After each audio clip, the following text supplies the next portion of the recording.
الحمدللہ رب العالمین، الصلاۃ والسلام علی سید الانبیاء والمرسلین وعلی آلہ واصحابہ اجمعین، اما بعد۔ اعوذ باللہ من الشیطان الرجیم، بسم اللہ الرحمن الرحیم۔ ان اللہ وملائکتہ یصلون علی النبی یا ایہا الذین آمنوا صلوا علیہ وسلموا تسلیما۔ اللہم صلی وسلم وبارک علی سیدنا و مولانا و نبینا محمد النبی الامی الکریم وعلی آلہ واصحابہ اجمعین۔ الصلاۃ والسلام علیک یا سیدی یا رسول اللہ وعلی آلک واصحابک یا سیدی یا حبیب اللہ۔ الصلاۃ والسلام علیک یا سیدی یا رحمۃ للعالمین وعلی آلک واصحابک یا سیدی یا سیدی یا سیدی یا شفیع المذنبین۔ احباب کرام قدر، بحمد اللہ تعالیٰ ثم الحمد للہ تعالیٰ، آپ ان دنوں وضو کے بارے میں سماعت فرما رہے ہیں کہ وضو کے فرائض میں نے عرض کیا تھا، بھلا کتنے ہیں؟ 4 فرض ہیں، جن میں 3 فرائض کے بارے میں اب بھی تفصیل سن چکے ہیں کہ اللہ رب العزت جل وعلا کو ارشاد کرم قدر اذا قمتم الى الصلاة فاغسلوا وجوہکم وایدیکم الى المرافق وامسحوا برؤوسکم وارجلکم۔ یہ 4 فرض ہیں کہ اللہ تعالیٰ فرماتا ہے جب تم نماز کا ارادہ کرو، نماز کے لیے کھڑے ہو، تو پھر تم اپنے چہرے کو دھو لیا کرو، اپنے ہاتھوں کو کونیوں سمیت اپنے سر کا مسح کر لیا کرو اور اپنے پاؤں کو دھو لیا کرو۔ بحمد اللہ تعالیٰ ثم الحمد للہ تعالیٰ، پہلے 3 فرائض کے سلسلہ میں چہرے کا دھونا، ہاتھوں کا دھونا اور سر کا مسح کرنے اس بارے میں آپ سماعت فرما چکے ہیں، اور آج میں نے آپ کو جو بتانا ہے وہ 4تھا فرض کیا بھلا؟ پاؤں کا دھونا، گھٹنوں الالکعبین، ٹخنوں تک۔ مراد یہ ہے کہ ٹخنوں سمیت دھونا ہے، بلکہ میرے کریم آقا رسول عربی شفیع معظم رحمۃ اللہ کو ارشاد گرامی قدر کہ قیامت کے دن اعضائے وضو 14ویں رات کے چاند کی طرح چمکیں گے، اب جس کسی کا جی چاہے ان میں اضافہ کر لے۔ علماء فرماتے ہیں اس مراد یہ ہے کہ زیادہ حصہ دھو لے، گویا ٹخنوں سے اوپر آدھی پنڈلی تک دھو لے تو زیادہ بہتر ہوگا، لیکن ٹخنوں سمیت کا دھونا فرض ہوگا۔ پچھلے جمعۃ المبارک کو بعد میں جب میں سوالات کے جوابات دیتا ہوں تو کسی دوست نے ایک سوال کیا تھا، اور میں نے کہا کاش بہتر ہوتا کہ تم سب کے سامنے سوال کر لیتے، دوستوں کو پتہ چل جاتا۔ میں اس سوال اور اس کا جواب میں عرض کرتا ہوں۔ سوال یہ کیا تھا کہ آپ نے بتایا سر کا مسح کرنا، اور آپ کو یہ بھی یاد ہوگا کہ سر کے مسح کرنا کتنا حصہ فرض ہے؟ 1/4 حصہ سر کا مسح کرنا فرض ہے، اور پورے سر کا مسح کرنا سنت ہے۔ وہ طریقہ کار میں پچھلے جمعۃ المبارک کو بتا چکا ہوں۔ سر کا مسح کرتے ہوئے بعض لوگ یوں کرتے ہیں کہ اپنے انگوٹھوں کو چومتے ہیں، انگوٹھوں کو چوم کر آنکھوں سے لگا کر پھر مسح کرتے ہیں۔ اس صاحب نے یہ سوال کیا تھا یہ کیسے ہے؟ یہ عمل بیکار اور ابس عمل ہے، اس کا شریعت مطہرہ کے ساتھ کوئی بھی تعلق نہیں ہے، وضو کے ساتھ اس کا کوئی بھی تعلق ہے۔ ہاں البتہ شریعت مطہرہ سے یوں تعلق ہو سکتا ہے، یعنی وضو کے ساتھ اس کا تعلق نہیں کہ کوئی آدمی پڑھے اشہد اللہ الہ الا اللہ و اشہد ان محمد عبدہ ورسولہ، یہ کہتا ہوا حضور کا نام یا اللہ کا نام دیکھو انگوٹھے چومیں، جدا بات ہے، لیکن یہ عمل وضو کا حصہ نہیں ہے، مسح کا حصہ نہیں ہے۔ یہ ایک عام طور پر اگر ایسے کوئی کرتا ہے بغیر کچھ پڑھے ایسے ہی چومتا ہے تو یہ عمل بیکار ہوگا۔ اس کی اجازت نہیں ہے کہ اپنی مرضی سے کوئی اضافہ نہیں کیا جائے گا۔ جس طرح میں نے کہا کہ حضور کا نام لیتا ہے چوم لیتا ہے، یا اللہ تعالیٰ کا نام لیتا ہے چوم لیتا ہے تو جدا بات ہے، لیکن یہ وضو کا حصہ نہیں ہے۔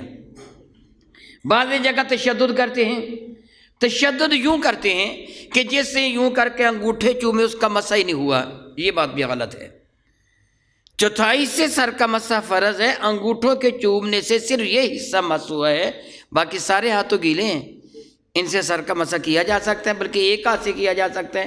آپ کو یاد ہوگا کہ میں نے عرض کیا تھا میرے کریم آقا اپنا امامہ شریفہ اوپر اٹھا کر سر کا مسح فرما لیتے ایک ہاتھ کے ساتھ، ایک ہاتھ سے امامہ شریف اوپر کر لیتے تھے، ایک ہاتھ سے مسح فرما لیتے تھے، فرض ادا ہو جاتا ہے۔ سنت مصطفیٰ کی یہ عمل ثابت ہے۔ اور یہ بھی میں نے آپ کو بتایا تھا کہ وہ پہلے گیلے ہاتھ استعمال نہ کیے جائیں بلکہ نئے سرے سے پانی لیا جائے۔ مراد یہ ہے کہ وہ ہاتھ اگر پہلے استعمال ہیں تو نہیں، اگر ویسے گیلے ہیں اور ان سے مسح نہیں کیا گیا ہے تو ان ہاتھوں کو استعمال کیا جا سکتا ہے۔ اس لیے اس طرح انگوٹھے چومنے سے مسح میں نقص نہیں آئے گا، البتہ یہ عمل اضافی ہے۔ چوتھا فرض تھا پاؤں کا دھونا، ٹخنوں سمیت پاؤں کا دھونا۔ بعض لوگوں نے بعض بیماریوں کی وجہ سے اپنے پاؤں کے انگوٹھے پر ایک دھاگا سا باندھا ہوا ہوتا ہے، اگر دھاگا اتنا ٹائٹ ہو کہ اس کے نیچے پانی نہ جائے تو اس کو حرکت دے کر نیچے پانی کا پہنچانا فرض ہے۔ آپ کو یاد ہوگا سیدنا علی مرتضیٰ کرم اللہ وجہہ کے حوالہ سے میں نے حدیث مبارکہ بیان کی تھی کہ میرے کریم فرماتے ہیں کہ اگر ایک بال کے برابر بھی جگہ بلا عذر شرعی خشک رہ گئی، نہ وضو ہوگا نہ غسل ہوگا۔ عذر شرعی جس طرح میں پہلے بتا چکا ہوں، اللہ نہ کرے کوئی زخم ہے، پھوڑا پھنسی ہے، اللہ یعوذ باللہ تعالیٰ پٹی بندھی ہوئی ہے، تو ایسی صورت میں اس کو کھول کر نیچے پانی پہنچانا فرض نہیں ہے، اس کا مسح کر لینا کافی ہوگا۔ لیکن اگر عذر نہ ہو تو پھر دھونا ضروری ہوگا۔ آپ یہ سن چکے ہیں کہ اعضائے وضو دھونے سے اللہ تعالیٰ جل وعلا گناہوں کو معاف فرماتا ہے۔ بالتفصیل آپ احادیث مبارکہ سن چکے ہیں، یہ بھی سن لیجئے۔ میرے اور آپ کے کریم آقا حضرت نبی محمد رحمت عالم صلی اللہ علیہ وسلم ایک سفر میں صحابہ کرام کو اپنے ساتھ لیے۔ میرے کریم آقا ان سب کے امیر ہیں، مقتدا ہیں، باقی سارے کے صحابہ میرے نبی کے ساتھ ہیں۔ ایک جگہ پڑاؤ فرمایا میرے کریم آقا نے، صحابہ بھی وہیں ٹھہرے، شاید سردی کا موسم تھا، چشمے کے پانی سے وضو کیا۔ ظاہر ہے کہ سردی کا موسم ہو، چشمے کا پانی ٹھنڈا ہوتا ہے۔ صحابہ کرام وضو کر کے آئے تو بعض صحابہ کرام کی ایڑیوں کا پچھلا حصہ خشک تھا، یعنی ایڑیوں کا پچھلا حصہ۔ بعض اوقات ٹھنڈا پانی ہو تو ہم تھوڑا سا بھی غافل ہو جائیں، غفلت کریں تو حصے خشک رہ جاتے ہیں۔ کونیوں کے اندر کا حصہ یہ گہرا پن، اور وہ ٹخنوں کے پچھلا حصہ، ایڑیوں کے اوپر والا حصہ جو ذرا گہرا ہوتا ہے، وہ پانی کے لگنے سے محروم رہ جاتا ہے۔ ایڑیاں تھوڑی سوکھی تھیں تو میرے کریم آقا نے فرمایا یہ ایڑیاں جہنم میں ہیں۔ کہاں ہیں یہ ایڑیاں؟ یہ کن سے فرمایا تھا؟ حالانکہ ان کی شان بہت بلند ہے، بہت بلند ہے، بہت بلند ہے۔ ان کو فرمایا، پتہ چلا کہ پورا وضو کرنے سے گناہ معاف ہوتے ہیں اور ناقص وضو کرنے سے جہنم کی آگ میں جلایا جاتا ہے۔ پھر ہمیں کیا کرنا چاہیے؟ وضو کو کامل ترین طریقے سے کرنا چاہیے، بہت احتیاط کے ساتھ وضو کرنا چاہیے کہ وضو کرنے سے تو گناہ معاف ہو جانے چاہیے تھے۔ تو میرے کریم نے فرمایا یہ ایڑیاں جہنم میں ہیں۔ صحابہ کرام کا درجہ تو بہت بلند ہے۔ دراصل یہ میرے نبی نے ہمیں سمجھایا تھا، یعنی آنے والی امت کو سمجھایا تھا کہ میں صحابہ کو بھی منع فرما ڈانٹ رہا ہوں کہ ان کی ایڑیاں خشک کیوں رہ گئیں۔ اس لیے وضو کرتے ہوئے صحیح ترین طریقے سے وضو کرنا ہوگا۔ اپنی ایڑیوں کا پچھلا گہرا حصہ جو ٹخنوں کے دائیں اور بائیں ہوتا ہے، سخت پٹھے کے ساتھ، وہ بعض اوقات خشک رہ جاتا ہے، بطور خاص جبکہ ٹھنڈے پانی سے وضو کرتے ہوں ان کا دھونا ضروری ہے۔ ظاہر ہے کہ صحابہ کرام نے یہ عمل قصدن نہیں کیا تھا، جان بوجھ کے نہیں کیا تھا، بلکہ ٹھنڈے پانی کی وجہ سے یہ عمل ہو گیا تھا۔ اس کے باوجود حضور نے ان کو فرمایا یہ ایڑیاں جہنم میں ہیں۔ تو اگر ہم لا ابالی پن سے کام لیتے ہیں، دھیان نہیں کرتے، غیر ذمہ داری کا مظاہرہ کرتے ہیں، ظاہر ہے پھر گناہ زیادہ ہو جائے گا۔ اس لیے پاؤں کو دھوتے ہوئے بھی یہ چیز ملحوظ خاطر رکھیے کہ کوئی حصہ پاؤں کا خشک نہ رہ جائے۔ میں پہلے بتا چکا ہوں کہ خواتین اور بعض شوقین مزاج لڑکے بھی اپنے ناخنوں کو نیل پالش لگا لیتے ہیں، ایسی صورت میں وضو نہیں ہوتا، غسل بھی نہیں ہوتا۔ ہاں البتہ وہ کلر لگایا ہو جس طرح خواتین لگاتی ہیں یا مہندی لگائی ہو، وضو ہو جائے گا، کیونکہ اس کی تہ نہیں چڑھتی، رنگ چڑھتا ہے۔ جس چیز کی تہ چڑھ جاتی ہے وہ وضو کے راستے میں حائل ہوگی۔ بطور مثال آج کل فش کا زمانہ ہے، مچھلی کا زمانہ ہے، اس سے خود مچھلی بنائی تھی، مچھلی کا کوئی وہ چاننا جسے کہتے ہیں کہ وہ جسم پر چمٹا رہ گیا، نیچے پانی نہ پہنچا، ایسی صورت میں بھی وضو نہیں ہوتا، پانی کا پہنچانا ہوگا۔ بعض اوقات موضوع پر مسح کیا جاتا ہے اور بعض لوگ جرابوں پر بھی مسح کرتے ہیں۔ یاد رکھیے کہ حنفیہ کے نزدیک جرابوں پر مسح کرنے کی اجازت نہیں ہے۔ موضع میں خفین اور جوربین، عربی میں خفین موضوع کو کہتے ہیں، جوربین جرابوں کو کہتے ہیں۔ میں نے بحمد اللہ تعالی جو کتاب اپنے کریم آقا رسول ربی کی نماز کے بارے میں صلاۃ الرسول کتاب لکھی ہے، اس میں نے پورا باب اسی موضوع پر باندھا ہے کہ موضوع پر مسح کرنا اور جرابوں پہ مسح کرنا۔ میں نے بحمد اللہ تعالی احادیث مبارکہ کے حوالے سے ثابت کیا کہ میرے کریم آقا نے جرابوں پر مسح کی اجازت نہیں دی، موضوع پر مسح کیا ہے میرے نبی نے، اور یہ سنت مصطفیٰ ہے۔ موضوع پر مسح کرنا یہ سنت ہے، لیکن جرابوں پر نہیں۔ جرابوں اور موضوع کی تعریف میں فرق کیا ہوگا؟ حدیث مبارکہ سے بعض اوقات ہے کہ حضور نے جوربین پر مسح کرنے کی اجازت دی۔ وہ جوربین، وہ جرابیں کیسی جرابیں تھیں؟ اس زمانہ میں لوگ مشکیزیں بھی کپڑے کے تیار کر لیتے تھے۔ ویسے تو مشکیزہ چمڑے کا ہوتا تھا، اس زمانہ میں ریگزین نہیں ایجاد ہوئی تھی، چمڑا یا کپڑا تھا۔ چمڑے کی بجائے چمڑے کے بھی مشکیزیں تیار کرتے، کپڑے کے بھی مشکیزیں تیار کر لیتے تھے۔ آج کل بھی بازار میں جو بعض دکانیں ہیں ایسے مشکیزیں ملتی ہیں کہ جو چمڑے کے نہیں بلکہ کپڑے کے بنے ہوئے ہوتے ہیں، فوج میں بھی ایسے استعمال کیے جاتے ہیں۔ دراصل یہ کپڑا اتنا زیادہ وہ مضبوط ہوتا ہے، اتنا زیادہ مضبوط ہوتا ہے کہ اس سے پانی باہر نہیں نکلتا۔ کیمیکل لگا کر آج کل جرابیں بھی ایجاد ہو گئی ہیں جن کو واٹر پروف سوکس کہا جاتا ہے۔ وہ جرابیں واٹر پروف ہیں، ان میں پانی ڈالا جائے تو باہر نہیں نکلتا، باہر سے پانی ان کے اندر نہیں جاتا۔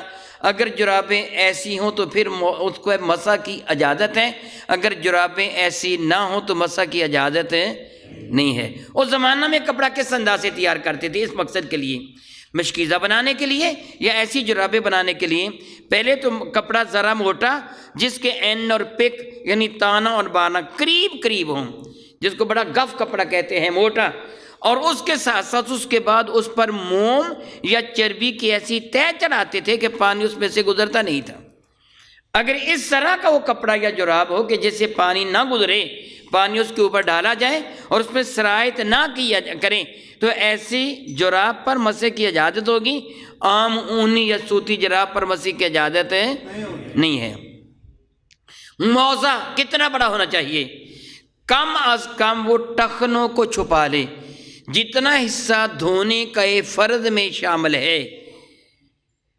وَأَرْجُلَكُمْ إِلَى الْكَعْبَيْنِ، اللہ کا حکم ہے اپنے پاؤں کو دھوو ٹخنوں تک۔ علماء فرماتے ہیں یہ ٹخنوں سمیت۔ وہ موزہ اتنا بڑا ہونا چاہیے کہ ٹخنے بھی چھپ جائیں، اور وہ پھٹا ہوا نہیں ہونا چاہیے۔ اگر وہ پھٹا ہوا ہے 2-3 انگل کے برابر، اس پہ مسح کرنا جائز نہیں ہوگا۔ اگر ایک آدمی باوضو ہو کر، یاد رکھیے حد سے اکبر اس حال کو کہا جاتا ہے جب غسل کی حاجت ہوتی ہے، غسل واجب ہوتا ہے، انسان کا بدن پلید ہوتا ہے، اس کو حد سے اکبر کہتے ہیں۔ حد سے اصغر چھوٹا حدث جب آدمی بے وضو ہوتا ہے، ان دونوں حدثوں سے پاک ہو، یعنی اس کو غسل کی بھی حاجت نہ ہو، وضو کی بھی حاجت نہ ہو، تب اس سے موزہ پہننا ہو، تو حالت قیام میں 1 دن اور 1 رات تک جتنی مرتبہ بھی وضو دہرائے گا موزے پر مسح کر لینے کی اجازت ہے۔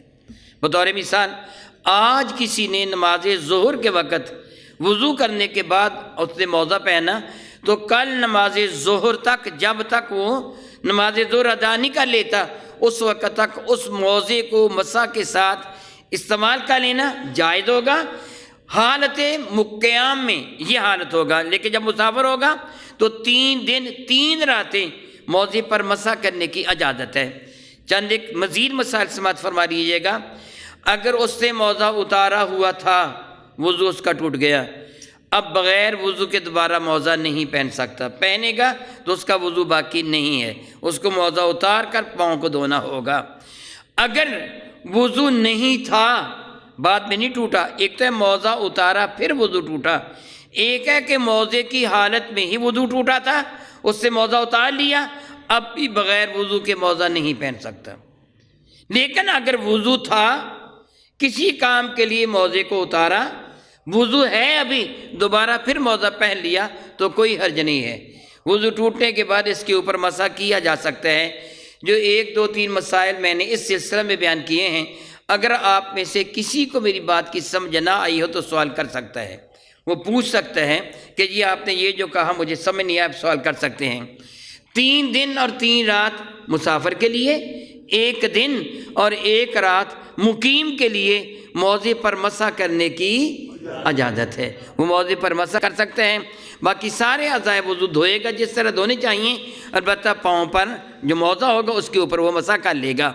اس کی مثال اسی طرح ہوگی جس طرح وہ پٹی پر مسح کرتا ہے، لیکن جراب پر مسح کرنے کی اجازت حنفیہ کے نزدیک نہیں ہے۔ اور جس جراب پر اجازت ہے میں وضاحت کر چکا ہوں، آج کل جو واٹر پروف جرابیں بھی ایجاد ہو چکی ہیں کہ ان کے اوپر پانی ڈالا جائے تو اندر سرایت نہیں کرتا۔ میں وضو کرنے کا سادہ سا طریقہ عرض کرتا ہوں اور بعض سنن کا بھی تذکرہ کروں گا، اور آپ کو 1 سے زیادہ مرتبہ میں کہہ چکا ہوں، آپ کا فرض بنتا ہے کہ اگر آپ کو کسی بات کی سمجھ نہ آئے تو آپ سوال کریں گے۔ میری ذمہ داری، میرا فرض ہے کہ میں آپ کے سوال کا جواب دوں اور آپ کو سیٹسفائی کروں۔ میں اگر کوئی ایسی بات کروں جو آپ کے لیے نامانوس ہے کہ آپ نے پہلے نہیں سنی، میں نے نئی بات کر دی ہے، تو آپ سوال کریں گے ہم نے پہلے یوں سنا تھا، اب آپ یوں کہہ رہے ہیں، اس کا حوالہ کیا ہے؟ نمبر 2، اگر میں کوئی بات آپ کو سمجھاؤں اور آپ کی سمجھ میں نہ آئے تو آپ کو حق حاصل ہے کہ آپ کہیں یہ بات میری سمجھ میں نہیں آئی، دوبارہ اس کو سمجھا دیں۔ فائدہ یہ ہوگا کہ آپ کو بھی پتہ چل جائے گا اور آپ کے سوال کرنے سے معلوم نہیں کتنے دوسرے لوگوں کا بھلا ہو جائے گا، ان کو بھی پتہ چل جائے گا۔ اور اس سے بھی زیادہ اعلیٰ ترین عمل ایک یہ ہوگا کہ میں جو گفتگو کر رہا ہوں اس سلسلے میں جتنے سوالات آپ کے ذہن میں پیدا ہوں، آپ آئندہ ان کاغذ پر تحریر کر لیں اور میرے حاضر ہونے سے پہلے آپ کے سوالات ڈائس پر موجود ہوں، میں آپ کے سوالات کے جواب پہلے دوں گا اور تقریر بعد میں کروں گا۔ جی، پاؤں میں انگلیوں میں کئیوں کے فٹرار ہو جاتا ہے پانی کے استعمال سے، وضو کرنے سے نا دن کو 5 وقت وضو کرنے سے پانی کے زیادہ استعمال سے فٹرار ہو جاتا ہے، ان کے لیے کیا تشریف رکھیے گا، ایسا ہو سکتا ہے؟ جی تشریف رکھیے گا۔ انہوں نے پاؤں کے دھونے سے متعلق ہی سوال کیا ہے، میں آپ سے یہ بھی عرض کروں گا کہ سوال گفتگو سے متعلق ہی کریں، جس طرح کی گفتگو اسی سے متعلق سوال کریں، اس کے سوا نہیں، کیونکہ پھر وقت زیادہ صرف ہوگا اور آپ نے مخصوص وقت پر نماز جمعہ بھی ادا کرنا ہے۔ انہوں نے سوال کیا ہے کہ پاؤں کی انگلیاں بعض اوقات قریب قریب ہوتی ہیں اور ان کے قریب قریب ہونے کی وجہ سے ہر وقت ان 5 وقت پانی استعمال کرنے سے پاؤں کی انگلیوں کے درمیان فندق سی پیدا ہو جاتی ہیں، اور پھر ایسی صورت میں تکلیف ہوتی ہے تو کیا پھر مسح کرنے کی اجازت ہے؟ بلا عذر شرعی مسح کرنے کی اجازت نہیں ہے، معمولی مرض کی وجہ سے مسح کرنے کی اجازت نہیں ہے۔ انگلیوں کے درمیان خلال کرنا میرے نبی کی سنت ہے، لیکن اگر انگلیاں اتنی ملی ہوئی ہیں کہ پانی ہی نہیں پہنچتا پھر خلال کرنا فرض ہوگا۔ پانی نہ پہنچتا ہو تو خلال کرنا کیا ہوگا؟ کیونکہ پانی کا پہنچانا فرض ہے، لیکن اگر پانی پہنچتا ہو تو پھر خلال کرنا چنگلیا کے ساتھ، یہ چیچی چنگلیا کے ساتھ خلال کرنا انگلیوں کے درمیان پھر سنت ہوگا۔ جہاں تک کس چیز کا تعلق ہے کہ وہاں انگلیوں کے درمیان ایک سفید رنگ کی حالت ہو جاتی ہے، انگلیاں گل جاتی جس کو کہتے ہیں، اس کا اچھا علاج ہے، آسان علاج ہے، میں عرض کر دیتا ہوں، سرسوں کے تیل میں بیٹنوویٹ یا ڈرموویٹ وغیرہ ملا کے رکھ لیں، اور اس سے بھی زیادہ بہترین علاج جو مجرب ہے، تجربہ شدہ ہے، وہ یہ ہے کہ شہد خالص آپ کو مل جائے۔ جب آپ وضو کریں انگلیوں کو دھو لیں، وضو کریں تو اس جگہ کو صاف کر لیں، خشک کر لیں کپڑے کے ساتھ، اور تھوڑا تھوڑا شہد لگا لیں، انشاءاللہ تعالیٰ یہ مرض ختم ہو جاتا ہے، اللہ تعالیٰ شفا عطا فرما دیتا ہے۔ میں عرض کر رہا تھا کہ میں بعض سنن کا اب تذکرہ کروں گا۔ میرے اور آپ کے کریم آقا رسول عربی کی سنت مطالعہ ہے وضو کی نیت کرنا اور وضو کرنے سے پہلے بسم اللہ الرحمن الرحیم کا پڑھنا۔ میرے کریم آقا کے ایک اشارے گرامی قدر کا مفہوم یہ بنتا ہے، جو بندہ نیت کرتا ہے اور بسم اللہ شریف پڑھ کے وضو کرتا ہے، اللہ تعالیٰ وضو کرنے پر اس کو غسل کے برابر ثواب عطا فرما دیتا ہے۔ یعنی اس کا ثواب بہت زیادہ بڑھا دیا جاتا ہے۔ ہو سکتا ہے کسی کے ذہن میں یہ خیال پیدا ہو کہ بغیر بھی نیت کے وضو ہو جاتا ہے۔ ایک آدمی جب بیٹھتا ہے تو نیت تو ہوتی ہے میں وضو کر رہا ہوں، جی ہاں، بعض اوقات ایسے ہو جاتا ہے وہ یوں کہ ایک آدمی غسل کرنے کے لیے غسل خانہ میں داخل ہوا اور اس نے ایسے ہی ہاتھ دھوئے، کلی کی ناک میں پانی ڈالا، غسل کر لیا، اب اس کا وضو بھی ہو گیا۔ اس کا وضو بھی کتنے عمل سے؟ جو فرض اس نے ادا کیے، کلی کی، ناک میں پانی ڈالا اور پورے بدن کو دھو لیا، اس کا وضو مانا جائے گا، بشرطے کہ غسل کے دوران اس کا وضو ٹوٹ نہ جائے۔ تو مثال کو پیشاب آ جائے، یار یہ خارج ہو جائے، اس کا وضو ٹوٹ گیا، یا دانت وغیرہ سے خون نکل آیا، وضو ٹوٹ گیا، تو وضو ٹوٹ جائے گا تو دوبارہ وضو دہرائے گا۔ اگر نہیں ٹوٹا تو اتنے عمل سے ہاتھوں کو دھویا، کلی کی، ناک پہ پانی ڈالا اور پورے بدن کو دھو لیا، اس سے اس کا وضو مکمل ہو گیا۔ اور اس کا دھیان نہیں تھا میں وضو کروں گا یا نہیں کروں گا، لیکن اس نے ایسے عمل کر لیا، وضو بھی ہو گیا، غسل بھی ہو گیا۔ تو نیت کا لینا کہ میں وضو کرنا چاہتا ہوں اپنے رب کی رضا کی خاطر، پھر آپ جانتے ہیں کہ الحمدللہ تعالی ہر عضو دھونے پر متعلقہ عضو کے گناہ معاف کر دیے جاتے ہیں۔ بسم اللہ شریف پڑھنے پر اللہ تعالیٰ جل وعلا اتنا ثواب عطا فرماتا ہے گویا کہ اس نے غسل بھی کر لیا، اتنا زیادہ ثواب اللہ تعالیٰ جل وعلا عطا فرما دیتا ہے۔ دوسری سنت یہ ہے کہ میرے کریم آقا حضور رسول مرشد رحمۃ اللہ علیہ مسواک فرمایا کرتے تھے۔ مسواک کا اتنا التزام، پابندی فرماتے کہ میری اور آپ کی ماں سیدہ زاہدہ طیبہ طاہرہ عائشہ صدیقہ رضی اللہ تعالیٰ نے ارشاد فرماتی ہیں، رسول رحمت اپنے کاشان مقدس پہ تشریف لاتے تو سب سے پہلا کام جو ہوتا وہ یہی ہوتا کہ حضور مسواک فرمایا کرتے تھے، حضور مسواک فرمایا کرتے تھے۔ اور حضور علیہ السلام کے ایک ارشاد گرامی قدر ہے، کریم ہے میرے کریم آقا رسول عربی، آپ نے ارشاد فرمایا میں اگر اپنی امت کے لیے بوجھ خیال نہ کرتا کہ میری امت کے لیے یہ پریشان کن بات ہوگی تو میں ان کو حکم دیتا کہ ہر نماز کے ساتھ مسواک کیا کرو، اور نماز عشاء 1/3 رات بیت جانے کے بعد پڑھا کرو، مگر میں اس لیے اسے فرض نہیں قرار دیتا کہ میری امت پر بوجھ نہ بن جائے۔ پتہ چلتا ہے کہ میرے نبی کو مسواک سے کتنا زیادہ پیار تھا۔ میرے اور آپ کے کریم آقا رسول اللہ کا ارشاد گرامی قدر ہے، 2 حدیثیں ہیں۔ ایک حدیث مبارکہ کے مفہوم کے برابر یہ ہے کہ مسواک کر کے جس وضو سے نماز ادا کی گئی ہے 1 رکعت کا ثواب 70 رکعتوں کے برابر عطا کر دیا جائے گا، اور دوسری روایت میں 1 نماز کا ثواب 70 نمازوں کے برابر عطا کر دیا جائے گا۔ یعنی اگر آپ بغیر مسواک کے وضو کرتے ہیں اور نماز ادا کرتے ہیں تو آپ کو 1 نماز کے برابر ثواب ملا، اگر آپ نے اس وضو میں مسواک کو شامل کر لیا تھا تو اللہ تعالیٰ 70 گنا زیادہ اضافی ثواب عطا فرما دیتا ہے۔ تو اس کو عمل کو اپنا لینا چاہیے۔ میرے اور آپ کے کریم آقا تاجدار عرب و عجم شفیع معظم رحمت عالم صلی اللہ علیہ وسلم نے جو مسواک فرمائی ہے عموماً وہ تقریباً چھنگلیاں کے قریب یعنی مناسب ہاتھ میں موٹی تھی، بہت زیادہ موٹی بھی نہیں تھی اور بہت زیادہ باریک بھی نہیں تھی۔ میرے کریم آقا صلی اللہ علیہ وسلم کے مسواک کے پکڑنے کا طریقہ جو علماء کرام نے محدثین کے حوالہ سے فقہاء کرام نقل فرمایا وہ کچھ یوں تھا، میری طرف آپ ملاحظہ فرمائیں گے۔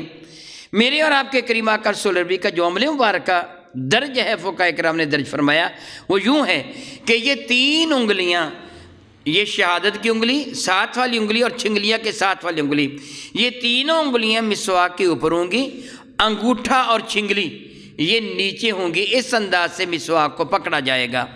اور رسول مرشد رحمت کون مکہ علیہ ثنا از خود مسواک چباتے تھے، یعنی اپنے دانتوں سے اس لکڑی کو چبا کر اس کے ریشے کو نرم فرماتے تھے، اور کبھی کبھار کوٹ کر بھی نرم کیا گیا ہے۔ میرے اور آپ کے کریم آقا تاجدار عرب و عجم شفیع معظم رحمت عالم صلی اللہ علیہ وسلم آپ کی طبیعت شفا ناساز تھی، جس بیماری میں میرے اور آپ کے کریم آقا عالم بالا کی جانب تشریف لے گئے اس بیماری کا تذکرہ ہے۔ راویہ ہیں ہماری ماں سیدہ زاہدہ طیبہ طاہرہ عائشہ صدیقہ رضی اللہ تعالی عنہا، فرماتی رسول رحمت صلی اللہ علیہ وسلم تشریف فرما تھے، عبد الرحمن بن ابی بکر عائشہ صدیقہ کے بھائی، فرماتی ہیں کہ یہ گھر میں آئے تو ان کے ہاتھ میں مسواک تھی، یہ میرے نبی کے لیے لے کے آئے تھے، اور حضور کو مسواک پسند تھی، اور صحابہ بارگاہ رسالت مآب میں مسواک کا تحفہ پیش کیا کرتے تھے، بلکہ ایک مرتبہ ایک صحابی نے 2 مسواکیں پیش کیں، ایک مسواک سیدھی تھی اور ایک مسواک تھوڑی ٹیڑھی مٹیڑھی تھی. یہ دو مسواکیں پیش کیں. میرے کریم کی عطا دیکھیے، حضور نے ٹیڑھی مسواک خود رکھ لی، جو اچھی مسواک تھی صحابی کو تحفہ میں دے دی. سبحان اللہ و بحمدہ. دراصل میرے کریم آقا نے ایک بات سمجھا دی، اپنا وہی ہے جو تم نے اللہ کی راہ میں دے دیا، دوسرا اپنا نہیں ہے. ایک مرتبہ کا ذکر ہے، ایک آدمی نے یعنی کسی شخص نے، کسی صحابی نے ایک بکری ذبح کی اور وہ سارے کا سارا گوشت بارگاہ رسالت باب میں پیش کر دیا. ام المومنین رضی اللہ تعالی عنہ کو میرے کریم نے ارشاد فرمایا کہ یہ تقسیم کر دو لوگوں میں، اور خود باہر تشریف لے آئے. حضور کو شانہ، جس کو ہم دسی کہتے ہیں، بکری کی اگلی ٹانگ کا گوشت، یہ حضور کو پسند تھا. ام المومنین نے ایک شانہ یعنی دسی جسے ہم کہتے ہیں یہ رکھ لی کہ حضور کو یہ پسند ہے، باقی سارا تقسیم کر دیا. میرے کریم اپنے ایک شانہ مقدس میں تشریف لائے تو فرمان لگے کہ کیا کچھ گوشت بچا ہے؟ تو عرض کیا یا رسول اللہ صرف ایک شانہ بچا ہے، باقی سارا تقسیم کر دیا. میرے کریم نے مسکرا کے فرمایا یہ کہو باقی سارا بچ گیا ہے سوائے ایک شانے کے. جو ہم کھائیں گے وہ تو خراب ہو گیا، وہ تو پیشاب و پخانہ بن کے نکل گیا. بچا وہ ہے جو اللہ کے حضور تم نے اپنے لیے جمع کروا دیا ہے. تو اب آپ کی مرضی ہے نا کہ آپ اپنے لیے اللہ کے حضور بہتر چیز جمع کرواتے ہیں کہ ہلکی، یہ تو آپ کی مرضی ہے نا. میرے کریم نے اپنے عمل مبارکہ سے ثابت یہ فرمایا اللہ کی راہ میں اعلیٰ دو، وہی تمہارا ہے، قیامت کے وہ ملے گا، باقی تو بعد والوں کا ہے، اس پر تو وہ قبضہ کر لیں گے. میرے کریم آقا رسول اللہ کے بارے میں عرض کر رہا تھا کہ عائشہ صدیقہ فرماتی رضی اللہ تعالی عنہ کہ عبد الرحمن میرے بھائی مسواک لے کے آئے، تو رسول رحمن نے ان کی جانب مسواک کی جانب دیکھا تو میں نے محسوس کر لیا کہ رسول رحمن مسواک فرمانا چاہتے ہیں. حضور بڑی کثرت کے ساتھ مسواک فرماتے تھے. تو عائشہ تو صدیقہ فرماتی میں نے عبد الرحمن سے مسواک لے لی، عبد الرحمن مسواک مجھے دے دو. حضور کی طبیعت شفا ناساز تھی، میں نے اپنی داڑھوں سے مسواک کو چبا کر اس کا ریشہ نرم کر کے بارگاہ رسالت باب میں پیش کیا. میرے نبی نے وہ مسواک فرمائی. پتہ چلا کہ از خود مسواک کو چبا کر ریشے کو نرم کر کے استعمال کرنا، کسی چیز سے کوٹ کر نرم کر کے استعمال کرنا، یا کسی کا چبا کر کسی کو نرم کر کے دینا، یہ سب کچھ سنت سے ثابت ہے. یعنی مسواک کو ان اعمال میں کسی انداز سے بھی کیا جا سکتا ہے. مسواک کا ریشہ نرم کیا جائے گا. اور میرے کریم آقا تاجدار اربوجم شفیع معظم رحمت کی سنت مبارکہ تھی، حضور مسواک فرمانے سے پہلے مسواک کو دھو لیا کرتے تھے.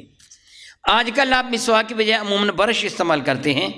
چلو مسواک کی نیت کر لیں، مگر اس کو استعمال کرنے سے پہلے دھو لیں، صابن وغیرہ کے ساتھ اس پلاسٹک کے برش کو دھو لیں.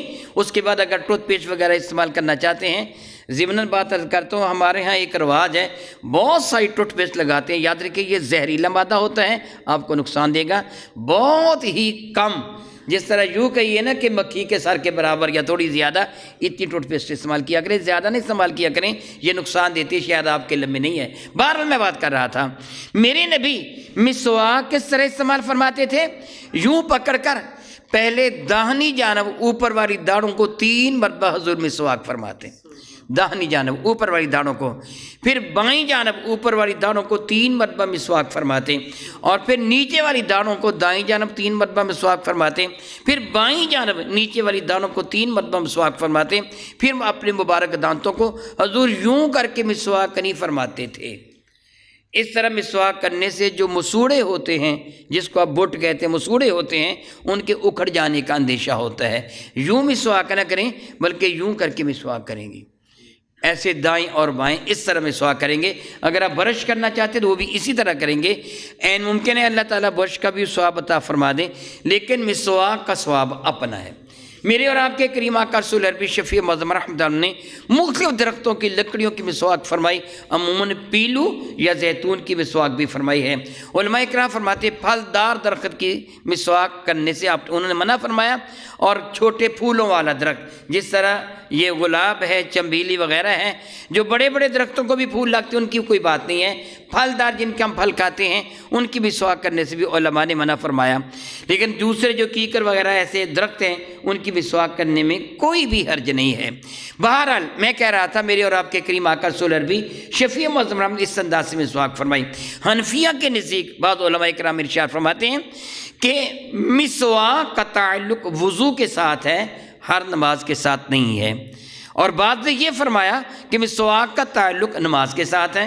اب میں اس کی وضاحت کرتا ہوں، یعنی جو بعض نے کہا کہ اس کا تعلق وضو کے ساتھ ہے، مراد ان کی یہ ہے کہ اگر تم نے مسواک کے ساتھ ایک وضو کر لیا، اس وضو سے جتنی بھی نمازیں ادا کرو گے اللہ کی رحمت سے امید ہے کہ ہر نماز کا 70 گنا ثواب ملے گا، کیونکہ آپ نے وضو کے وقت مسواک کر لی تھی۔ بعد نے یہ فرمایا کہ نہیں، ہر نماز کے ساتھ ہی مسواک کی جائے، لیکن اس پہ سنت مصطفیٰ کریم کیا ہے؟ بعض اوقات آپ نے دیکھا ہوگا حرمین شریف میں جو امام ہے کہ وہ نماز پڑھانے سے پہلے بعض اوقات مصلی پہ کھڑا ہو کر یوں کر کے مسواک کرنے کے بعد جیب میں ڈال لیتے ہیں، پھر نماز شروع کر دیتے ہیں۔ علماء کرام کے نزدیک عمل مکروہ ہے۔ مسواک کو منہ میں ڈالنے سے پہلے اور منہ سے نکال کر دونوں وقت ہی دھونا ہوگا، کہ منہ میں ڈال کر مسواک کو کر کے ایسی جیب میں ڈال لینا، پھر جب جی چاہا نکال کر دانتوں پہ پھیرنا شروع کر دینا، یہ عمل مکروہ ہے، حرام نہیں ہے۔ مکروہ کیسے کہتے ہیں؟ ایسا عمل جس سے گھن آئے، جس طرح آپ نے منہ سے لقمہ نکالا اور نکال کر دوبارہ پھر منہ میں ڈال لیا، یہ حرام تو نہیں ہے، ناپاک تو نہیں ہوا، البتہ اس سے کراہت آتی ہے، اس لیے عمل مکروہ ہے۔ تو اسی طرح بغیر دھوئے مسواک کرنا، جیب میں ڈال لینا، پھر اسی طرح دوبارہ پھر اس کو مسواک کر لینا درست ہی ہے۔ جیب میں ڈالنا تو جائز ہے، لیکن کرنے سے پہلے اور بعد میں پانی کے ساتھ اس کو دھو لیا جائے۔ اور میرے کریم آقا مبارک کلی بھی فرماتے تھے کہ میرے کریم آقا سے زیادہ طیب و طاہر کوئی بھی نہیں ہے۔ حضور اتنی کثرت سے مسواک فرماتے تھے، اتنی کثرت سے کہ جب بھی گھر آتے، سونے سے پہلے بھی، صبح اٹھ کر بھی، بلکہ حضرت سیدنا ابن عباس فرماتے ہیں ایک شب میں رسول مرشد رحمۃ اللہ کی خدمت فیض درجت میں اپنی خالہ حضرت سیدنا میمونہ کے ہاں حاضر تھا۔ حضور نماز پڑھنے کے بعد اپنے کاشان مقدس پہ تشریف لائے، اپنے اہل خانہ سے جب تک اللہ نے چاہا حضور نے گفتگو فرمائی، پھر خواب استراحت کے لیے اپنے بستر کی جانب تشریف لے گئے۔ فرماتے میں اس رات حضور کے گھر تھا اور جاگ رہا تھا، میں دیکھنا چاہتا تھا کہ میرے نبی کی راتیں کیسے گزرتی ہیں۔ جب تک اللہ نے چاہا میرے قریب نے آرام فرمایا، پھر اٹھ کر کھڑے ہوئے، آسمان کی جانب دیکھا، ان فی خلق السماوات والارض واختلاف اللیل والنہار، آخر تک ان آیات مبارکہ کو پڑھا۔ پھر رسول رحمت صلی اللہ علیہ وسلم نے مسواک فرمائی، وضو فرمایا، پھر 2 رکعت نماز نفل ادا فرمائے۔ میں حضور کے پہلو میں کھڑا ہو گیا، حضور نے مجھے کان سے پکڑ کر اپنے دائیں جانب کھڑا کر لیا، میں نے حضور کے ساتھ نفل ادا کیے، پیار کے ساتھ پکڑا تھا کان سے۔ فرماتے ہیں پھر حضور اپنے خواب استراحت کے لیے مبارک بستر کی جانب متوجہ ہوئے، جب تک اللہ نے چاہا آرام فرمایا، پھر اٹھے اور حضور نے اسی طرح پھر ان آیات مبارکہ کی تلاوت فرمائی، پھر مسواک فرمائی، پھر وضو فرمایا۔ فرماتے ایک رات میں 6 مرتبہ یہ عمل فرمایا اور ہر مرتبہ ہی مسواک فرمائی ہے۔ یعنی میرے کریم آقا مسواک کا اتنا التزام فرماتے تھے۔ آپ بہت اچھی طرح جانتے ہیں، مجھے بار بار دہرانے کی ضرورت نہیں ہے کہ میرے کریم آقا سے زیادہ پاکیزہ انسان اللہ کی عزت کی قسم اللہ نے پیدا ہی نہیں کیا۔ ان کی جانب بدبو کی نسبت کرنا ہی حرام اور کفر ہے۔ ان کا لعاب دہن ہو یا ان کا مبارک پسینہ خوشبودار تھا۔ بلکہ آپ جانتے ہیں کہ آپ کو یاد ہوگا، میں نے خود اپنی گناہ گار آنکھوں سے پڑھا، ایک سفر میں میرے کریم آقا تشریف فرماتے، راوی فرماتے ہیں حضور رفع حاجت سے فارغ ہو کے آئے۔ آپ سمجھتے ہیں رفع حاجت سے فارغ ہو کے آئے، میں پانی کا برتن لے کے ساتھ گیا تھا۔ جب سے حضور سرکار تشریف لے آئے تو میں وہاں گیا جہاں حضور نے رفع حاجت فرمائی تھی، وہاں مجھے کوئی بھی شے نظر نہیں آئی۔ یاد رکھیے حضرت عائشہ صدیقہ فرماتی ہیں حضور رفع حاجت فرماتے تھے تو وہاں کوئی بھی شے نہ ہوتی تھی، گویا آپ نے رفع حاجت فرمائی نہیں ہے۔ تو میں نے عرض کیا تھا یا رسول اللہ علیہ السلام، کیا آپ رفع حاجت کے تشریف لے جاتے ہیں تو وہاں تو کچھ بھی نہیں ہوتا؟ میری کریم نے فرمایا عائشہ تجھے پتہ نہیں کہ انبیاء کے جسم سے جو نکلتا ہے زمین اسی وقت نکل جاتی ہے، وہ دیکھا نہیں جاتا۔ یعنی اللہ نے نبیوں کی عزت بہت بلند فرمائی ہے کہ ان کی، دیکھیے آپ جب ایسی شے کی طرف دیکھیں گے تو ذہن میں نفرت پیدا ہوتی ہے. اللہ تعالیٰ نے انبیاء کو اس بات سے ویسے ہی محفوظ رکھا ہے کہ ان کے کسی عمل سے کسی کے دل میں نفرت پیدا ہو جائے تو بندے کا ایمان برباد ہو گیا. اللہ تعالیٰ نے انبیاء علیہ السلام کے جسم سے نکلنے والی شے کو قابل نفرت نزلہ نہیں ہوتا تھا انبیاء کو، کہ ریچھ کا پہنا ناک بہے گی تو نفرت آتی ہے نا. گویا اللہ نے نبیوں کو ہر ایسی بات سے محفوظ رکھا کہ کسی کے دل میں نفرت پیدا ہو، کیونکہ اگر نبی کے بارے میں نفرت پیدا ہوگی تو ایمان ختم ہو گیا. نبی کی محبت کی کمال کا نام تو ایمان ہے. تو میں بتا رہا تھا، وہ صحابی کہتے وہاں میں گیا تو مٹی کے چند ڈیلے پڑے ہوئے تھے، میں نے ایک ڈیلا اٹھا کے سونگا تو اتنی پیاری خوشبو آئی کہ اللہ کی قسم اتنی پیاری خوشبو میں نے کبھی سونگی ہی نہیں تھی. صحابی کا ایمان دیکھیے، فرماتے میں نے وہ ڈیلے اٹھا لیے، اٹھا کر اپنی آستین میں رکھ لیے. جمعہ پڑھنے کے لیے جاتا تو وہ ڈیلے اپنی جیب میں ڈال کے لے جاتا، ساری مسجد میں خوشبو پھیل جاتی. میں بتانا چاہتا ہوں میرے کریم آقا کے مبارک منہ سے لعاب دہن میں تو خوشبو تھی، آپ کے سارے بدن میں ہی خوشبو. اس کے باوجود حضور نے مسواک کیوں کثرت کے ساتھ فرمائی؟ ہم ناچیز و حقیر بندوں کو تعلیم دینے کے لیے کہ میں اللہ کا نبی مسواک اس لیے فرما رہا ہوں کہ تمہارے دانت بھی صاف ہو جائیں گے، اللہ بھی راضی ہو جائے گا، نماز کا ثواب بھی کئی گنا بن جائے گا. بلکہ علماء کرام تحریر فرماتے ہیں کہ جو آدمی مسواک کرنے کی عادت بنا لیتا ہے، اللہ کی رحمت سے امید ہے کہ مرتے وقت کلمہ طیبہ نصیب ہو جاتا ہے. مسواک کی عادت بنانے والے کو اس لیے پوری کوشش کیجیے گا کہ نماز کے ساتھ جو وضو آپ کریں، جب بھی وضو کریں ساتھ مسواک کو کر لیں. انشاءاللہ تعالی جل وعلا کچھ بقیہ مسائل آپ نے سوال کرنا ہے پوچھ لیجئے، میں آئندہ کروں گا. جی کر لیجئے سوال، آپ کھڑے ہوتے ہیں. تو آگ جڑی اج کل آ رہی بہت زیادہ استعمال ہوتی ہے لیکن ختم نہیں ہوتی، مسلسل ہی رہتی ہے.